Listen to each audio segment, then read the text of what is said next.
إن الحمد لله نحمده ونستعينه ونستغفره ونعوذ بالله من شرور أنفسنا ومن سيئات أعمالنا. من يهده الله فلا مضل له ومن يضلل فلا هادي له. أشهد أن لا إله إلا الله وحده لا شريك له وأشهد أن محمدا عبده ورسوله صلى الله عليه وعلى آله وصحبه أجمعين.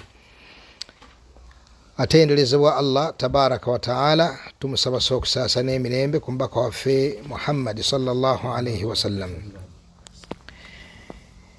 Mwebyo tuyize musomo gwaffe oguwedde mu bigambo ebya Imam Saadi rahimahullah abadde alaga abantu e Saudi Arabia obulungi obuyitirivu Allah bwe yabawa sirisita yaba aimma abo okubira ddala ku Imam Ahmad Shaybani al-Baghdadi, Imam Ahli Sunna wal Jamaa, Abu Abdillah hafidhahullah rahimahullah rahmatan wasi'a. Nuwajja mu ngeri yemu al-Imam Ibn Taymiyyah rahimahullah, nuwajja al-Imam al-Mujaddid Muhammad ibn Abdul Wahhab an-Najdi at-Tamimi rahimahullah rahmatan wasi'a. Obulungi obwo Sheikh abukonyeko awamu n'ekyo al-Imam Ibn Taymiyyah rahimahullah teyali mu Saudi wabula musajja yawangalya Syria Damascus nga bwawulira olwali Damascus yayitibwa etya mu Lungereza Damascus yayitibwa etya mu Lungereza Damascus.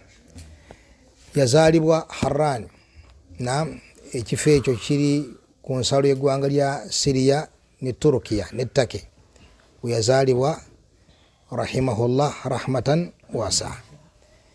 Era abayizi be Ibn Qayyim, Ibn Kathir,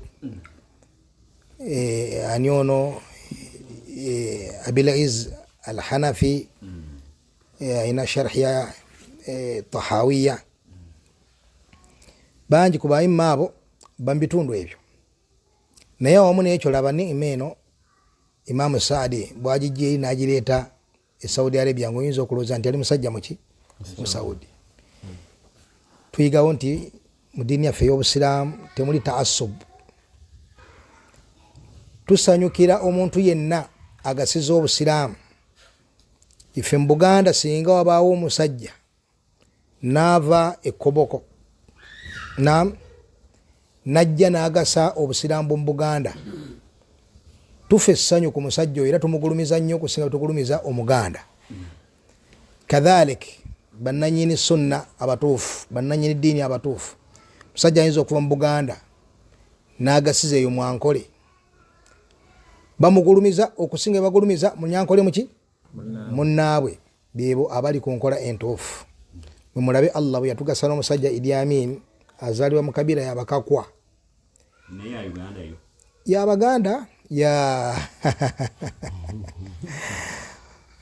y'Abannayuganda, eri mu kabira z'abaki z'Abannayuganda.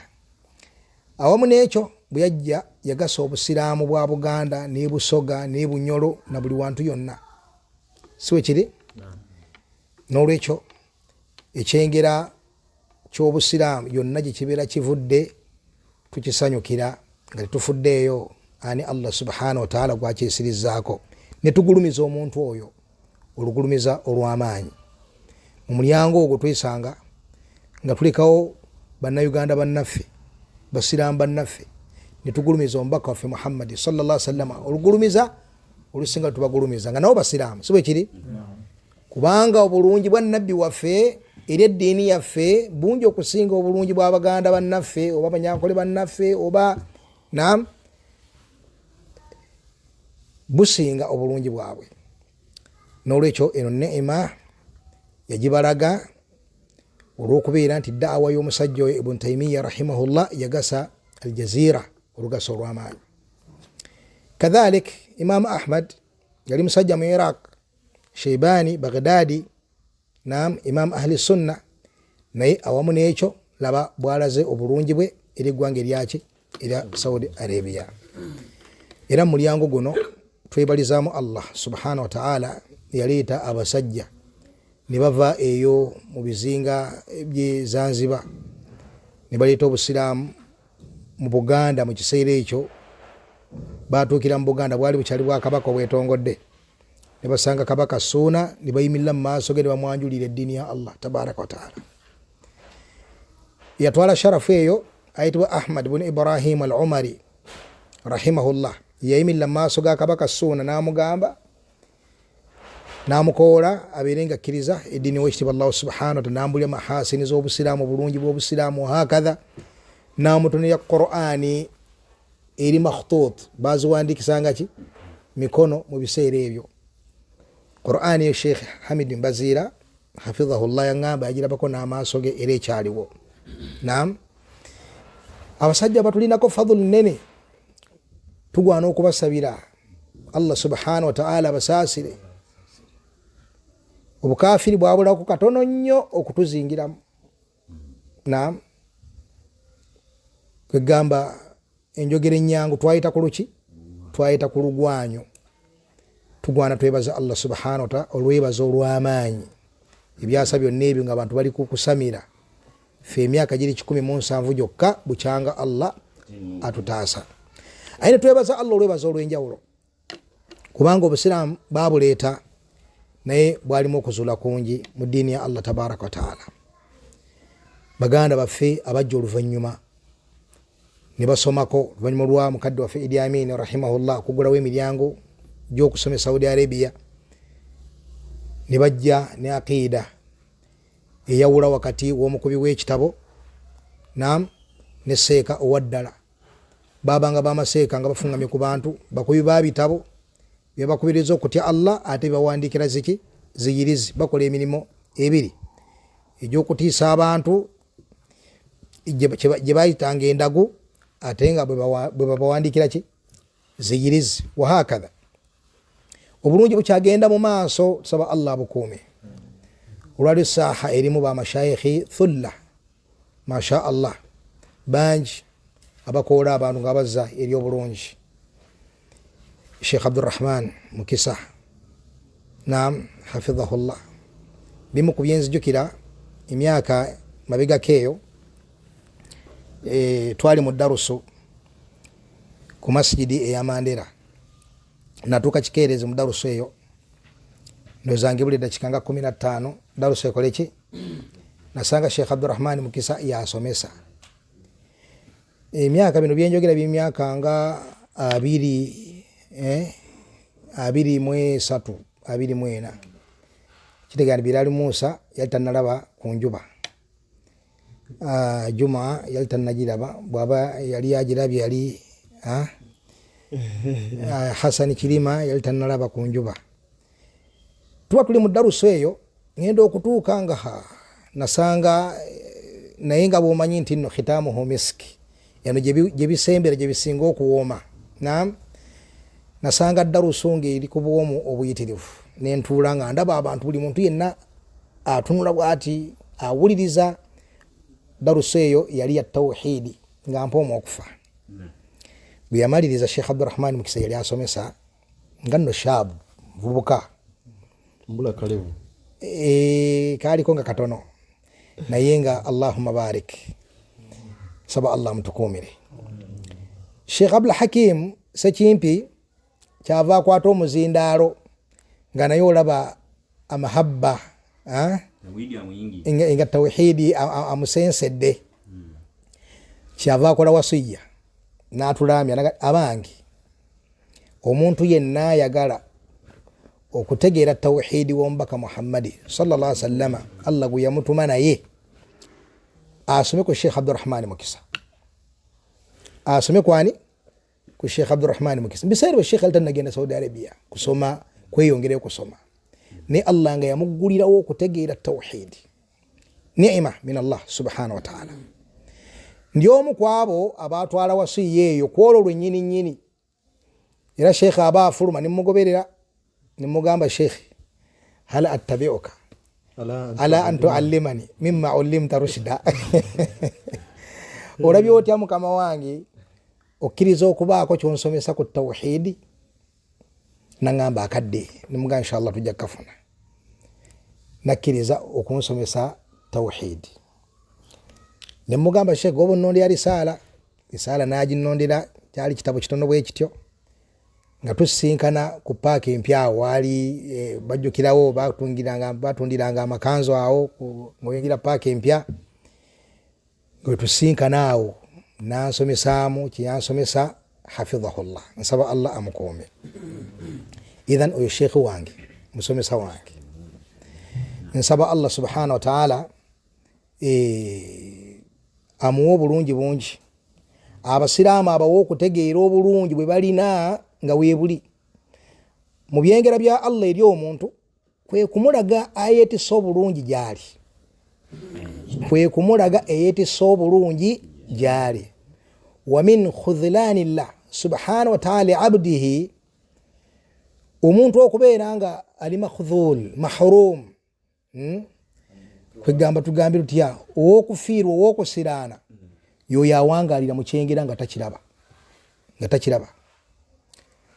Allah okulaga omuntu omulungi n'omutegeera n'omweyambisa nga waali kyengera kinene nnyo ky'obeera ofunye. N'olwekyo mbakubiza bannange muganyule mu bamashayikh abo mubajjeko eddiini, Sheikh Habib Abdallah, Sheikh Adam Senjala, Sheikh Abdurrahman Mukisa, Sheikh Abdul Karim Mugendera, Sheikh Isa Kakembo, Sheikh Musa Muzammil, Ibn Muzammil kansweta ampulidde abakawulidde temundopa Abu Najiba naam Sheikh Ishaq Mayanja bamashayikh bangi abali ku bulungi mubaganyulwemu nga bakyali baki nga tebannavaawo nga Sheikh Abdul Karim bwe yatuvaako baghtatan nga twali tetukisuubira nti atulekawo bwatyo tugera otunula yamunatan wayasira nga tukyakola tutya tetukyamulaba. N'olwekyo mubeere mubazuukufu muganyule mu bamashayikh abo nga bakyali balamu.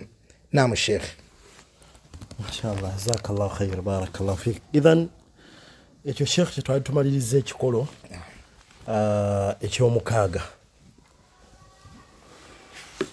omuntu okubanga afaayo abeere n'akakwate kanene ku bamanyi Allah subhanahu wa ta'ala baba atuleetedde mu umma yaffe ey'obusiraamu.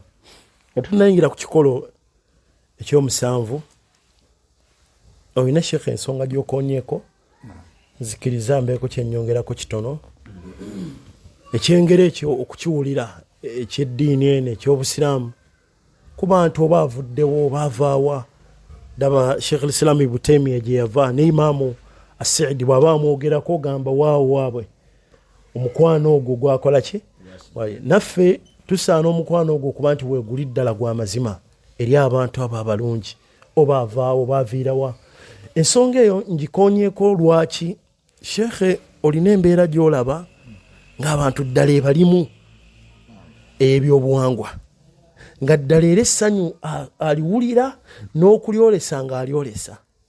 Bw'agenda mathalan gy'agenze yonna agenda okulaba nga bamugamba oyo nno yensuubuga, omulaba nga feesi yonna yonna essanyu lijula okumukola ki?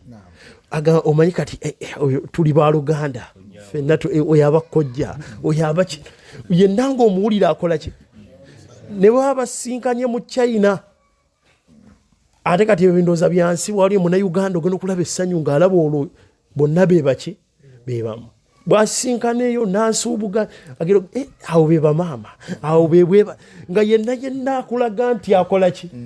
Awo we batuzaala oyo awo we batufumbire waka oyo omanyi kati yafumbe waka bwe atyo ng'akulaga essanyu mbulikola ki?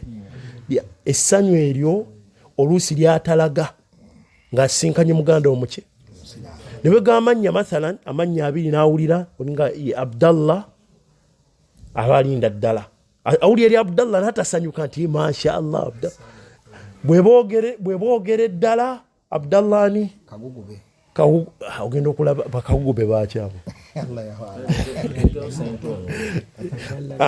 agenda okuwulira Ssentongo naga awo bonna bankima essanyu ogenda okumuwulira nga lyonna limukola ki? Kulirya eri Abdallah tomulaba kukola ki? Kati embeera eyo nkulu nnyo banne banga tugyetegereza. era essanyu ekkolimire osanga oliga lyawulira lyalina ery'ebyobuwangwa nga yenna alyenyumirizaamu naye ate naalaba munne tawhid afaayo ku la ilaha illallah erinnya eriddu nga byo alabanga ebyaki bya bulijjo.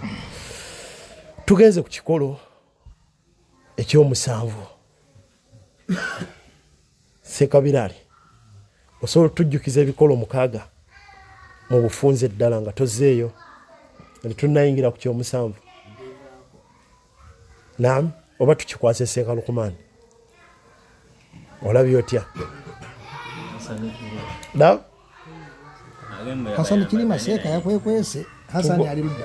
Hasani Sembera. Seeka Hasani Sembera ku muzindaalo wano otufundiza ensonga zino 6 ezisoose. Sembera ku muzindaalo wano inshallah musembere ne Sekabirali kumpi n'omuzindaalo ono bw'atuwa esooka mutuwe eyokubiri inshallah.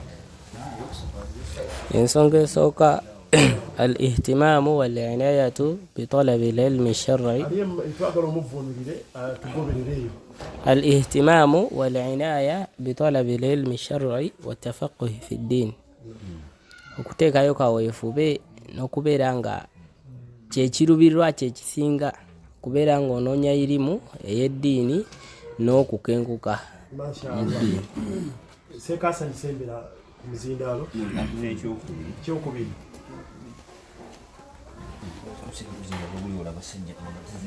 Musajja Sembera ku muzindaalo mu Luganda mu Luwalabu inshallah. Seeka bagenda kikuvunula.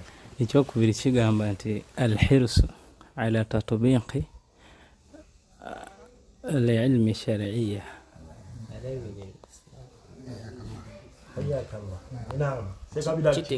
Kitegeeza al-hirsu kwe kululunkana okubeera ng'oteeka mu nkola irimu eyo gy'oba osomye. Mashaallah. Ekyokusatu ad-da'watu ila Allahi ala basira. Mashaallah. Okowoola eri Allah ng'okowoolera ku bujulizi. Fadhali. Ekyokuna Seeka Hasani. Al-ihtimam bi aqidati salaf. Naam. Ne Seeka Hasani akogera ku ddoboozi bannange. Sembera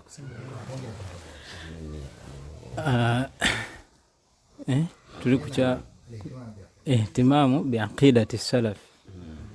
Naam. Kibavunulira. Oli nti yavunula. Okubeera nga ekirubirwa kye kisinga kubeera nga enzikiriza ekirubirwa ky'omusalafu enzikiriza okubeera nga agisomesa nnyo n'okubeera nga gyakulembeza okubeera nga ye kennyini agikolerako wa amalan wa taaliman n'okubeera nga gyasinga kuteekako essire okusomesa.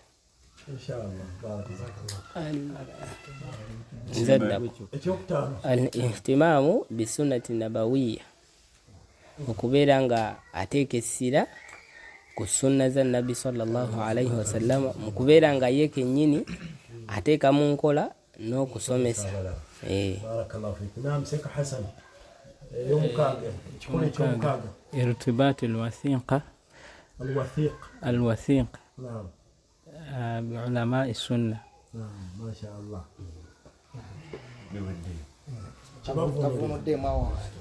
okubeera nga omusalafu alina okubeera nga addayo ennyo n'okubeera nga atunuulira abamanyi abeesigwa aba sunna kubeera nga awa ebigambo byabwe ekitiibwa. Barakallahu fiikum. Jazakumullahu khayr. Al-aslu as-sabi'. Naam, Seeka kitiibwa. Tfaddal.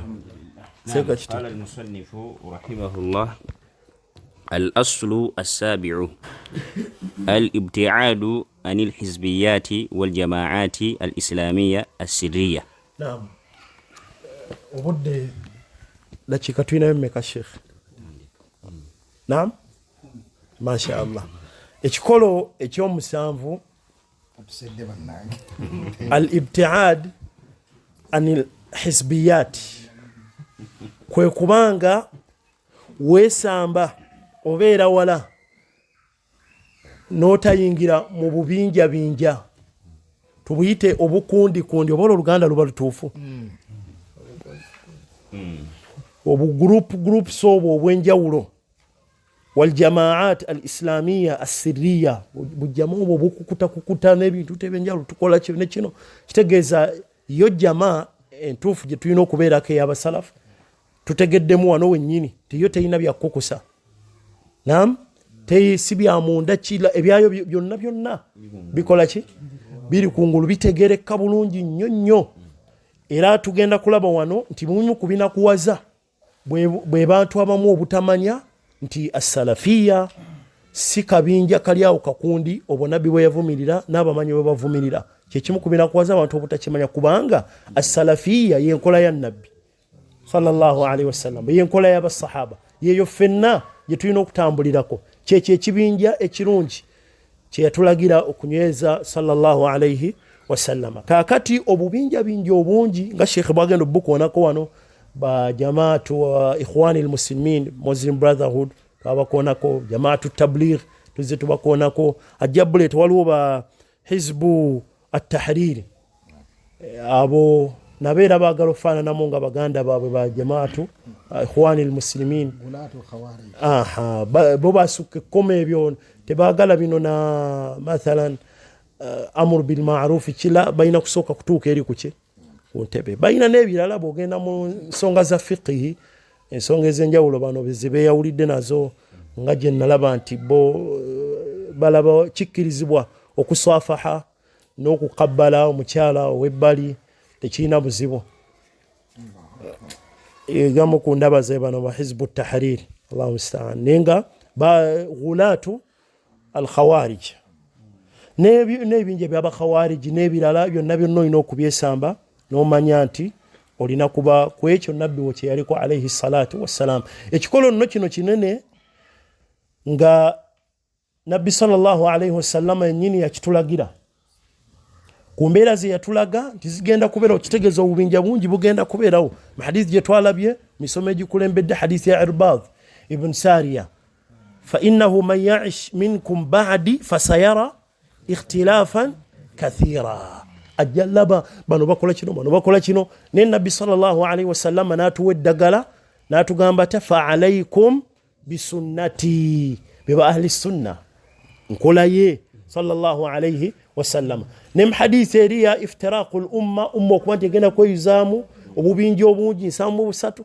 yalaga nti kuliko ekibinja kimu kyayagala ffenna tubeereko kyekiriwa kyekya aljamaa obanga kyeyagamba mithlu ma ana alaihi alyawma wa ashabi hadith emanyiddwa ina amakubo agawerako amanyi bagakuŋŋaanya insha allah amakubo malungi wadde agamu galimu obunafu naye bw'oba ogagasse gonna malungi gajjayo ekyo nabbi sallallahu alaihi wasallama kyeyatutegeeza okubeera ku ekyo kyeyaliko alaihi salatu wassalam ne basahaba abalungi kakati mu bikolo ebya daawa ey'abasalafu kwe kwewala ne beegendereza ne beesamba obukundikundi obubinjabinja obugroups obwo obwenjawulo obukola ebintu ebyenjawulo bano bakola ne kino babwesambira ddala ne baddayo ku ekyo kyeyaliko nabbi waabwe alaihi salatu wassalam nga ekyo kiri mutujjeemu ti bwo obubinja bugenda kubeera weebuli nabbi yakitulaga sallallahu alaihi wasallama naye okuwona kugenda kubeera wakuddukana kabinja ki okuwona kuddukana kabinja ki naam betulabanga engoye ziri waggulu naam eddiini ya allah tudduke tugende naabo okuwona kugenda kuba kutya fa alaikum bisunnati betulaba bali ku nkola ya nabbi sallallahu alaihi wasallama mithlu ma ana alaihi alyawma wa ashabi sheikh kyagenda tulaga mu kikolo kino ekyomusanvu naam sheikh tu'allik shay qabla naam awe tuli sheikhi naam kutahazub naam ombaka Muhammad sallallahu alaihi wasallam yatulagira okubeera jamaa emu ng'ekiri wakati waffe ye sharia y'owekitiibwa Allah tabaraka wa taala mu ebyo ebijjawo ekyo mwe muli attahazub abantu okwekolamu obukundi buno bukolebwa ebintu ebyenjawulo ekimu ku byo albayaat okubeera nga baba ne sisitimu y'okuwera babawerera oyina okuwerera omukulembeze ali waggulu ne ba agents be babeera atadde mu bifo ebyenjawulo, walina okuvaayo abantu mu kitundu ekyo babawerere. Ekyo nno tekikkirizibwa, kiri min atahazubi almadhmuma. Era mu ngeri emu mwe mutambulira n'amakulu nga ag'okubeera nti bammemba b'ekibiina kino bafunenga ID. Naam, oli wa kibinja kino nti olina okuba ne ID ey'ekibinja ekyo. Ebyo byonna biri min atahazubi. Nekitegeeza ki? Titeriyo kibinja kirina kuddaawo kwa identifyinga bagoberezi baakyo nga balina ebitendo, yani imma balina zi ID oba balina slogan oba balina zi t-shirt oba balina, tekikkirizibwa ekyo. Kitegereka oba bendera efaanako, tekikkirizibwa. Wabula ekibinja kyonna okubeera ku mulamwa guno kirina okubeera nga man radiya billahi rabba wa bil islami diinan wa bi muhammadin sallallahu alayhi wa sallama nabiya, omuntu oyo nga kimutuusaako services zaakyo, kimutuusaako services. Sigwa bano baffe, era tekirina bekikulembeza mu kugaba zaka, bano baffe betubatu nedda musiraamu. Naam, mungu billahi bitiibwa. Singa obaawo abantu abalondobwamu, bano baffe balina kaadi, bano baffe batuwerera, bano baffe bakola bino, eyo ebira hizbiya etakkirizibwa mu ddiini yaffe ey'obusiraamu. Nekitegeeza nti al-ibra, ekitunuulirwa yettaqwa y'omuntu, bwe busiraamu bw'omuntu. Ebbanga omuntu lyamalanga alina ttaqwa fahuwa ahabu, yasinga okubeera omwagalwa eri abo abeera batambuza ensonga eyo.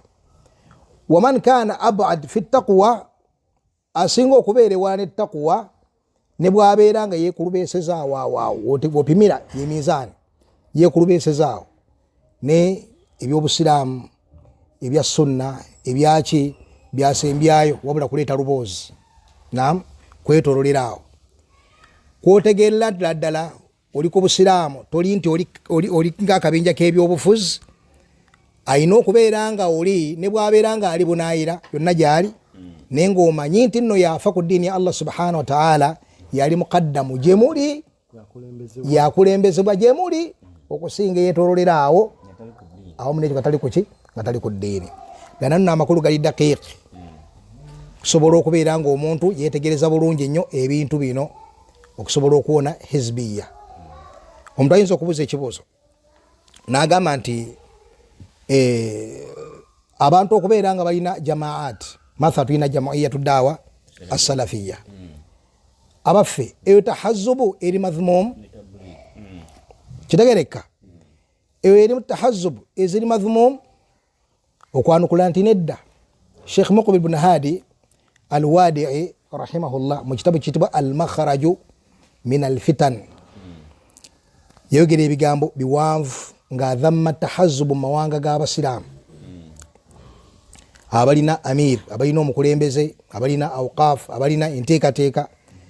N'agamba nti wa amma alladhina fi biladi al-kuffar fayatahazabuuna bihaqqin, amma abo abali mu mawanga g'abakafiiri yatahazabuuna bihaqqin, yani bo tebalina mukulembeze, tebalina president, balinaani balinaani.